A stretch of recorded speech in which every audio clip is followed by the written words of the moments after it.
The year is 1911, and Paris is suffocating under the oppressive heat of a merciless summer. Inside the hallowed halls of the Louvre Museum, amidst the hushed whispers of awestruck visitors, there hangs a painting that has captured the world's attention. The Mona Lisa. Her enigmatic smile, once a source of endless fascination, now holds a sinister twist. For in the dead of night, when the museum sleeps and the only light emanates from flickering gas lamps, a thief has struck. The Mona Lisa has been stolen, leaving behind a gaping hole in the museum walls and a mystery that will captivate the world. Now follow me as we delve into the labyrinth of deceit, unravel the tangled web of motives, and expose the truth behind the audacious heist that shocked the world. Vincenzo Peruggia, a seemingly ordinary Italian glazier working at the Louvre, harbored a secret, a burning desire to liberate the Mona Lisa from French clutches and return her to her homeland. However, what set Vincenzo apart was his unwavering obsession with Leonardo da Vinci, whom he saw not just as a legendary artist, but as a fellow Italian. This complex web of emotions, admiration, desperation, and guilt ultimately led him down a path of terrible consequences. From the moment Vincenzo laid eyes on the Mona Lisa, he was captivated by her enigmatic beauty. He marveled at the way da Vinci had captured her likeness, the subtle play of light and shadow on her face, the mysterious smile that seemed to dance on her lips. But it was this very smile that became both a symbol of Italy's lost glory and a curse upon Vincenzo's destiny. As an Italian immigrant working in France, Vincenzo was acutely aware of the cultural and artistic treasures that Napoleon had plundered from his homeland. The Mona Lisa, with her enigmatic allure, represented not just a masterpiece of art, but a stolen piece of Italy's soul. Vincenzo felt a deep sense of injustice and yearned to right this historical wrong. But his thoughts were a battlefield. On one side stood da Vinci, the epitome of Italian genius, whose works Vincenzo revered. On the other side loomed Napoleon, the embodiment of French arrogance, who had stolen the Mona Lisa from Italy. Torn between his admiration for the artwork and his love for his homeland, Vincenzo grappled with an agonizing dilemma. It was during these turbulent moments that Vincenzo's thoughts turned to the long-forgotten plans hatched by the Fiumara group. They had dreamed of liberating Italian art from foreign lands and returning it to its rightful home. Vincenzo, inspired by their cause, found himself drawn into a world of secret meetings and daring plots. However, as he delved deeper into this underground movement, he realized that the road ahead was fraught with danger. If caught, he would not only face imprisonment, but become a traitor to both France and Italy. Yet Vincenzo's determination to restore Italy's lost glory burned brightly within him. He knew that if he failed, the Mona Lisa would remain a French trophy, her enigmatic smile forever mocking Italy's humiliation. Driven by this fervent desire, Vincenzo began devising his plan. He studied the layout of the museum, noting the routines of the guards, calculating the precise times when he could slip in and out unnoticed. His mind raced, weaving together a tapestry of daring and precision that would determine his fate. Under the cover of darkness, Vincenzo put his plan into action. With practiced ease, he moved through the shadowy corridors of the Louvre, his heart pounding in his chest. The gas lamps flickered, casting eerie shadows that danced around him, creating a haunting atmosphere that amplified his every fear. As he approached the Mona Lisa, Vincenzo's hands trembled. The thought of actually stealing such an iconic masterpiece filled him with a mixture of excitement and terror. But he pushed on, driven by his unwavering determination to bring the painting back to Italy. With a swift, practiced movement, Vincenzo removed the frame from the wall. It creaked ominously, as if protesting his actions, and for a moment he froze, listening intently, but silence held. In that instant, Vincenzo felt a surge of adrenaline mixed with the dawning realization of the gravity of his crime. He had stolen the Mona Lisa. Now he had to escape.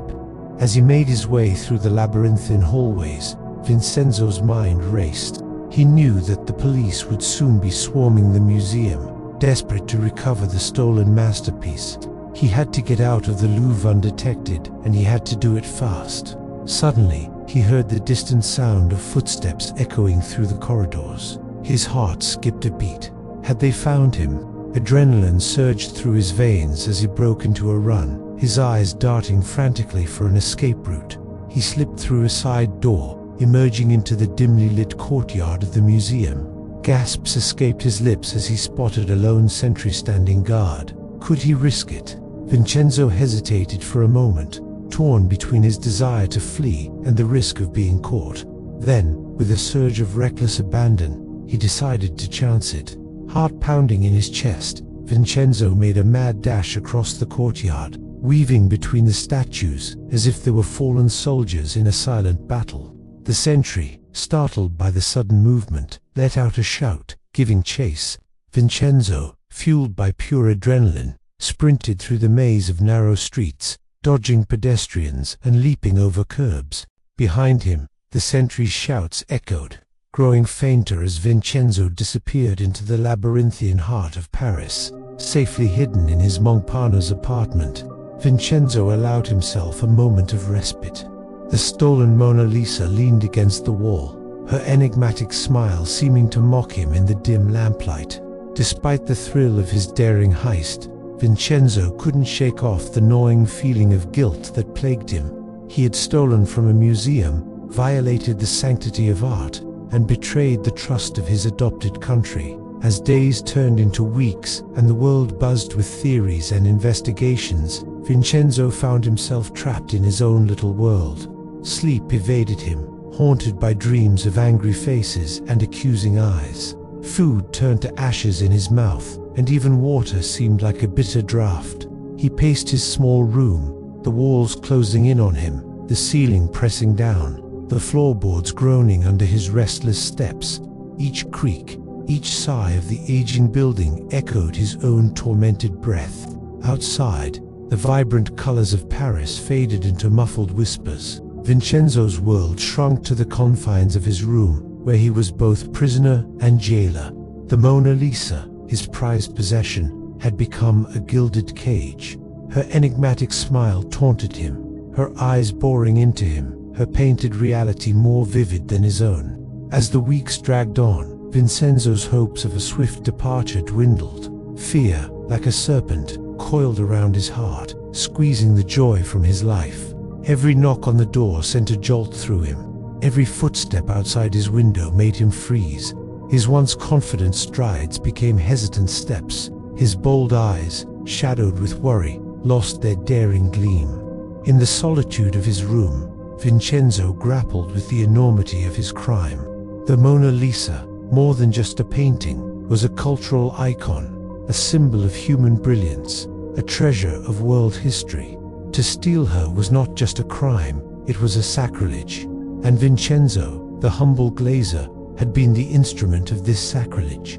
His hands, once deft with the tools of his trade, now trembled at the memory of their deed. They had betrayed his very essence, his integrity, his soul. As the full weight of his actions pressed down on him, Vincenzo's resolve crumbled. The thrill of the heist, the intoxication of victory, all evaporated, leaving behind a residue of fear and despair. Trapped in his self-made prison, Vincenzo watched the world go by, vibrant and carefree, oblivious to the turmoil raging within his heart. He envied their innocence, their ability to find joy in the simple things, their capacity to dream dreams without shadows. In his solitude, Vincenzo's thoughts turned to Italy. Was he a hero returning a stolen treasure or a traitorous thief? In the grand narrative of his homeland, his act of defiance seen as a bold liberation or a foolish crime. And then there was Da Vinci, the artist he revered. What would the master have thought of his audacious deed? Would he have approved of Vincenzo's attempt to reclaim his stolen work, or seen it as an act of desecration? As Vincenzo grappled with these questions, his mind and spirit frayed. The Mona Lisa, once a symbol of Italy's lost glory, now represented his personal tragedy. He had meant to be her savior, but instead had become her curse. In the dim lamplight of his dingy room, Vincenzo faced his demons, demons of guilt, fear and regret. The Mona Lisa, his trophy and his tormentor, bore silent witness to his tormented soul. Outside, Paris came alive, unaware of the drama unfolding within the walls of a solitary apartment.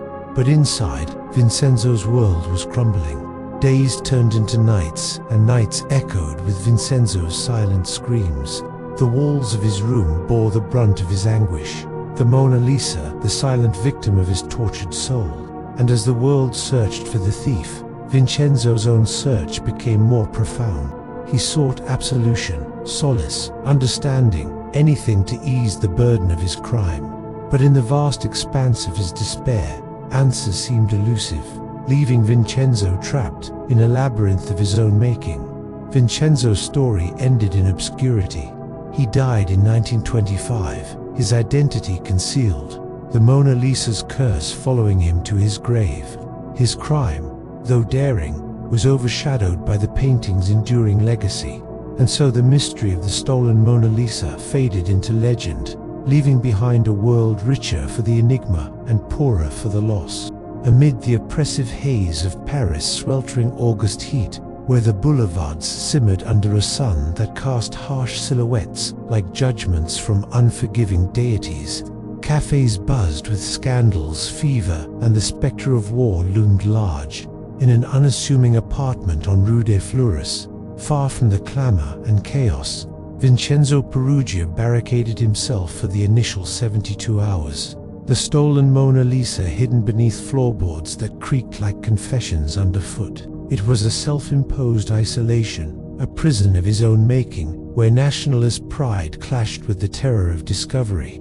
His meager abode became a crucible where fervent patriotism forged with desperation. Vincenzo's heart pounded like a blacksmith's hammer against his ribs as he paced his cramped quarters, each step a measured beat in a macabre dance with fate. The air grew thick with the stench of stale sweat and fear as time ticked by, marked not by clock's steady chime, but by the insistent pounding of his blood in his ears. Outside, the city seethed, unaware of the drama unfolding within those four walls. Through grimy windows, Vincenzo saw gendarmes patrolling like relentless predators, their boots echoing his own racing pulse. Every shadow seemed to stretch, twist, and take on a menacing form, each creak of the building a whispered threat. It was a symphony of dread conducted by his own heightened senses, composing a crescendo of panic that threatened to overwhelm him. The thought of discovery loomed like a guillotine poised above his head.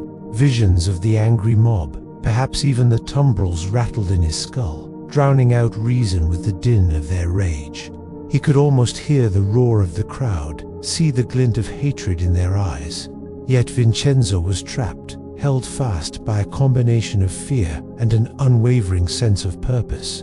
He was a man caught between the Scylla of immediate peril and the Charybdis of long-term doom, destined to navigate the treacherous waters of his own creation, tossed and turned by the conflicting waves of fear and fanaticism. His isolation stretched on, an eternity of torment in which every tick-tock of the unseen clock was a nail hammered into the coffin of his resolve. As the days crawled by, Vincenzo's facade of calm crumbled. The initial surge of triumph ebbed, leaving behind a chilling certainty of his doomed fate. He was marooned in a sea of his own design, the once comforting confines of his apartment transformed into a floating tomb. The Mona Lisa, his prized possession, became a burden, its mere presence sapping his strength like a leech. Each sunrise brought fresh horrors, amplifying the echoes of his crime. His isolation was absolute, punctuated only by the gaunt specters of hunger and thirst. He subsisted on a diet of stale bread and cheap wine, sustenance that offered scant comfort and left a cloying taste of regret on his tongue. Water, when he could stomach it, had the metallic temps of pennies, each swallow a reminder of the precious moments slipping through his fingers. Sleep offered no respite, only serving to sharpen the pangs of his isolation and accentuate the phantom noises that filled his waking hours. Nightmares painted grotesque parodies of reality, twisting familiar faces into grimacing specters that mocked his solitude. The darkness pressed in around him, heavy and suffocating, mirroring the oppressive blanket of his guilt. As night yielded to day and day merged seamlessly into night, Vincenzo's spirit frayed. The boundaries between sanity and madness blurred. The gentle play of light and shade took on sinister overtones, weaving illusions that preyed on his exhausted mind. In this personal hell, Vincenzo waged a losing battle against the corrosive effects of his actions. With each passing moment, his isolation tightened its grip, threatening to snuff out the last embers of his determination.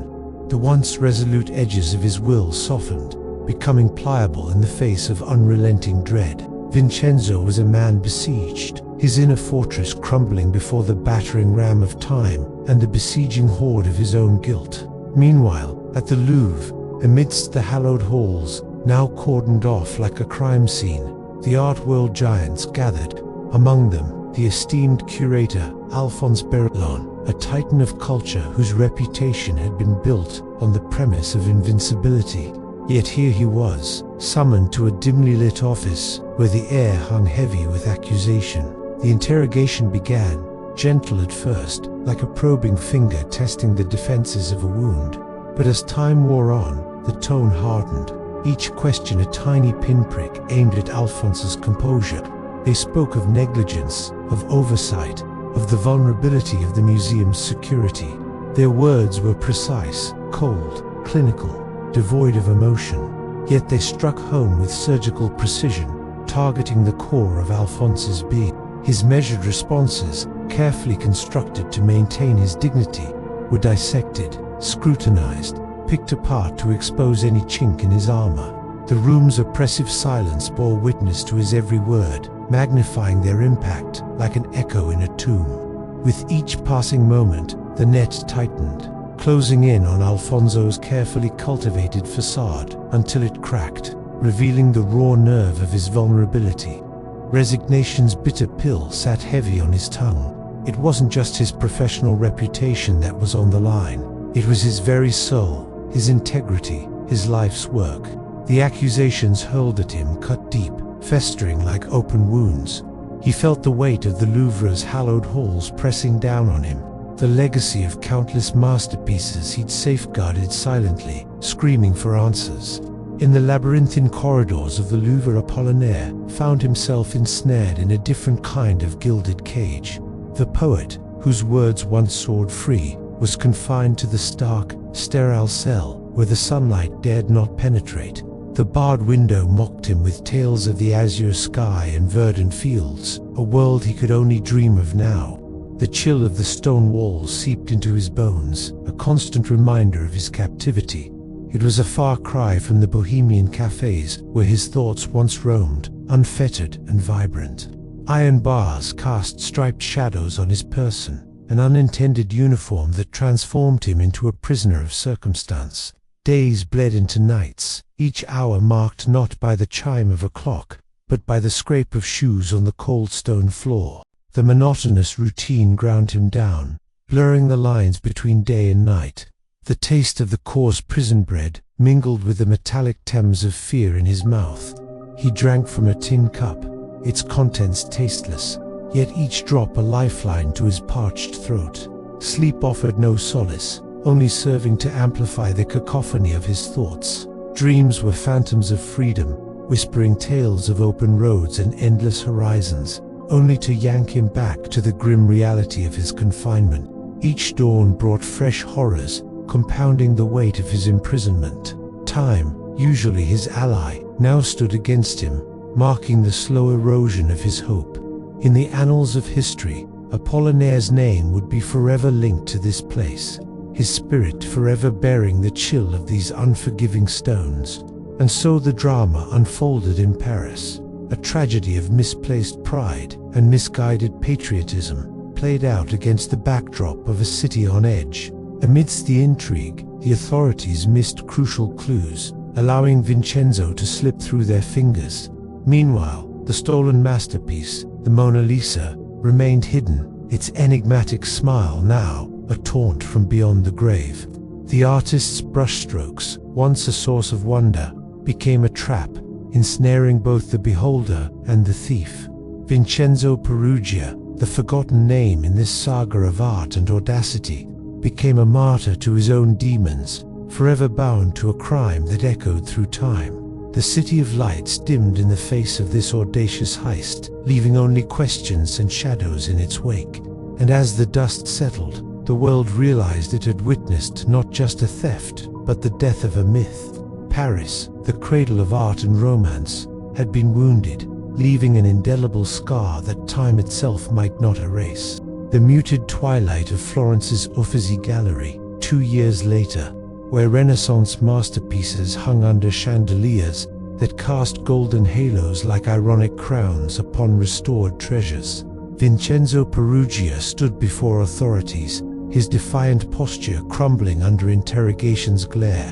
The Mona Lisa recovered from his trunk like a long-lost lover emerging from hiding. His nationalist dream shattered against reality's cold forge, doomed to a prison sentence that broke his spirit before his 1947 death in obscurity, forgotten by the Italy he sought to honor. As the painting returned to the Louvre amid triumphant parades, crowds cheering like penitents at a relics procession, Alphonse Berlin retired and frail in a countryside villa where ivy choked windows like forgotten regrets. Rid of the recovery, his curator's pride clashing with bitterness over his tarnished name.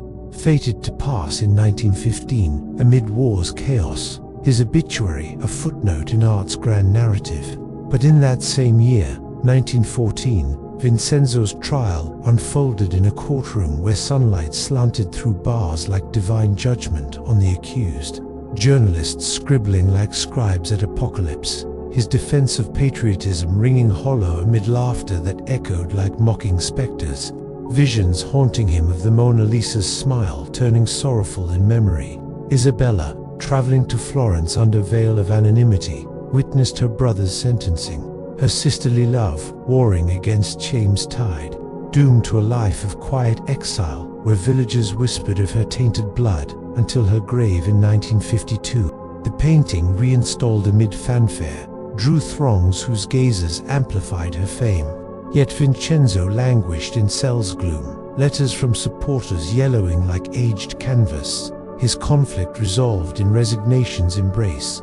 Meanwhile, Apollinaire, cleared but scarred, found solace in Parisian cafes where absinthe swirled like poisonous elixirs, his poetic fire dimmed by suspicion's chill. Fated to 1918's influenza that claimed him young, in the Louvre's restored hall, the Mona Lisa hung serene, her smile enigmatic as ever, but guards now vigilant like sentinels over a cursed relic. One veteran weeping at her return, tears tracing cheeks lined by years of watch. The scene lingered, his uniform crisp against the crowd's surge, hands saluting the frame where light played on varnish-like forgiveness's fleeting touch. Lita, Vincenzo's fictionalized kin-in-law, mourned in silence, her existence a myth woven from family tales, conflicted between pride in his audacity and horror at the cost. As decades faded, the theft elevated the painting to icon, yet Vincenzo's grave unmarked in a French cemetery where weeds choked stones like suppressed truths. Alphonse's successors pondered security in boardrooms dim with cigar smoke, their innovations born of his failure, doomed to overlook future threats in hubris's cycle. Isabella's descendants shunned the story. Photos of Vincenzo burned in hearths where flames danced like vengeful sprites. The 72 hours of initial vanishing stretched in memory to years of myth. The Louvre's halls echoed with footsteps that carried whispers of the thief's torment. Vincenzo's final vision in prison, the Mona Lisa smiling sadly from cell walls, her eyes following him into sleep's abyss. The haunting tableau, his emaciated form on cat, moonlight slanting through bars like prisoners' stripes. The painting's ghost, superimposed on peeling plaster, a baroque dirge of ambition's fall and art's enduring gaze. The Robbery's truth-patriotism twisted into crime lingered in shadows. Characters' depths drowned in history's tide, emotional storms raging against resolution's elusive shore. This is the tragic tale of the Mona Lisa's theft, a narrative where heroism collides with villainy, where love wrestles with duty, and where art's allure overshadows human suffering. It's a story of sacrifice, both heroic and heartbreaking. Vincenzo Peruggia, the man who stole the Mona Lisa, was not your typical art thief. He was driven by a distorted sense of patriotism, a belief that the masterpiece should adorn an Italian, not French walls. His act, audacious and daring, shook the world, but it also had profound consequences for himself and those around him. Apollinaire, caught in the crossfire of suspicion, became a victim of circumstance. His poetry, once celebrated, now carried undertones of melancholy, a reflection of his inner turmoil. The vibrant spirit of his verse dimmed, mirroring the shadows cast by the crime. Despite his eventual exoneration, the stain of suspicion lingered, foreshadowing his untimely demise. Isabella, bound by familial ties and love, grappled with the moral implications of her brother's actions. Her loyalty was tested, torn between her affection for Vincenzo and the shame associated with his crime. Her life became a quiet retreat, a sacrifice made to distance herself from the scandal. Alphonse, the seasoned curator, bore the weight of professional pride and personal anguish.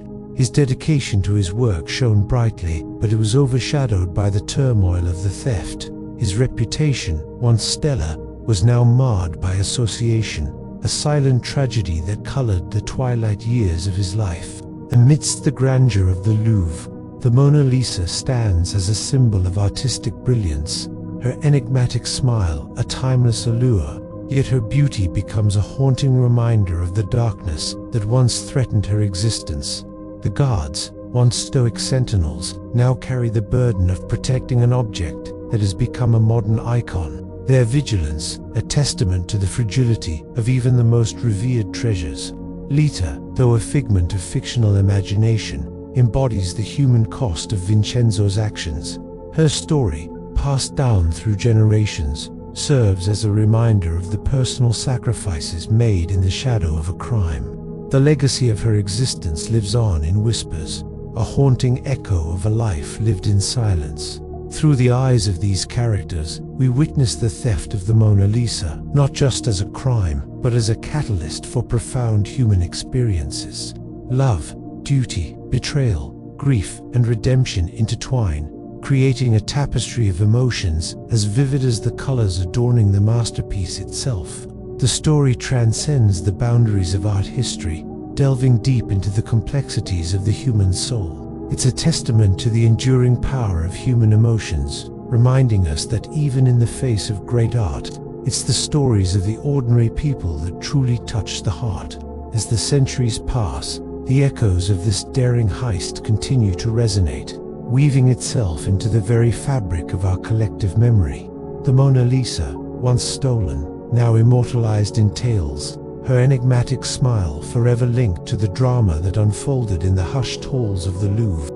And so the tale of the Mona Lisa's theft serves as a poignant reminder of the delicate balance between ambition and consequence, between the allure of art and the weight of its absence. It's a narrative that continues to captivate, a symphony of emotions that resonates with each passing year.